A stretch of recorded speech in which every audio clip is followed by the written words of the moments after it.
México en el virreinato, 300 años de dominación y mestizaje.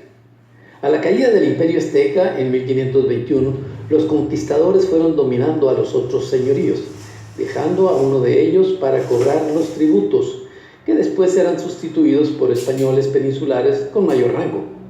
El ayuntamiento y los cabildos fue el sistema de organización de los nuevos dominios de la Nueva España. Para 1531 eran tan importantes estos dominios que el rey Carlos I nombró al primer virrey, que fue Antonio de Mendoza, con amplias facultades. Rápidamente la corona española tuvo acceso a la riqueza proveniente de toda América. En este periodo, la Iglesia Católica, por ser la única religión, jugó un papel muy importante con la evangelización. Así, se fue organizando el gobierno y se fueron introduciendo cultivos no conocidos como el trigo, la vid, la caña de azúcar. También otras actividades económicas como la ganadería, la apicultura y, por supuesto, la minería. Para 1600 la corona había establecido un sistema de gobierno diferente al de Europa. Con el desarrollo floreció la riqueza, tuvieron gran auge las artes plásticas, la literatura, la música y por supuesto la arquitectura con un estilo propio. De igual manera se empezó a crear la cocina criolla, el lenguaje popular, la danza y la vestimenta, lo que le daba una identidad cultural propia. La corona española requería de más y más recursos para enfrentar las guerras con otras naciones como Francia, Inglaterra y Holanda, que llegaron a América. Para 1630, el 50% de la plata de la Nueva España se destinaba a defender otros territorios lejanos como Santo Domingo, Florida, Cuba y Filipinas. Ya para 1750, la Nueva España tenía una identidad propia.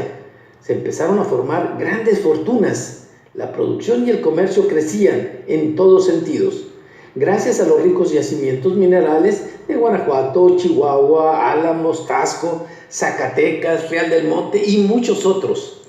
En esa época, un selecto grupo de españoles peninsulares ejercían la administración pública y era evidente los actos de corrupción.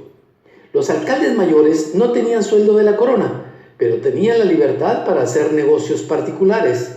Abusando del poder, compraban mercancías baratas que vendían con altas ganancias, que se repartían entre ellos y el virrey. La venta de cargos públicos era una práctica común. Incluso se vendían títulos de nobleza como el ser conde, marqués o duque. A pesar del mestizaje, la separación y discriminación entre españoles e indios eran muy marcada. En cambio, los criollos iban cobrando más influencia y ejercían gran libertad de acción. La corona era incapaz de gobernar a gran distancia. En la segunda mitad del siglo XVIII asciende al trono el rey Carlos III, que ejerció un poder autoritario y establece las llamadas reformas borbónicas para obtener más recursos. Para ese propósito nombró a José de Gálvez como visitador general, que era un incondicional al rey.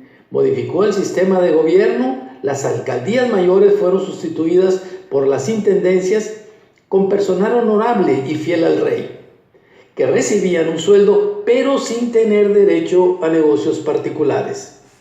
Estableció el estanco real, que era el monopolio de productos muy apreciados en la colonia, como la pólvora, el tabaco, el pulque y los naipes. Además, legalizó la producción de aguardiente. Así creció la fuente de ingresos, aumentó la producción de plata, se autorizaron nuevos puertos y con la entrada de más mercancías nacieron nuevos negocios. Para 1804, ya como rey Carlos IV, se establecen más impuestos, provocando con ello el descontento popular, y se expropiaron los bienes de la iglesia conocidos como ahorros de capellanía.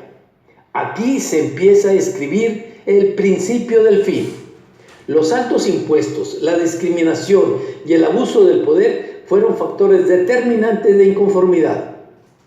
El concepto de independencia se asoma ya en las mentes criollas e indígenas. Fue esta la primera semilla de la nueva nación. Para 1808, Fernando VII era el rey de España, que fue invadida por Napoleón Bonaparte. El poder de la Nueva España empieza a extinguirse para dar paso a un nuevo país, nuestro querido México. El virreinato es la raíz más próxima de nuestra herencia cultural. Hasta la fecha, muchos de aquellos vicios aún persisten. Será muy difícil erradicarlos si no se reconocen. Yo soy Rangel Palafox y les recuerdo que conocer nuestra historia es amar a México. Gracias.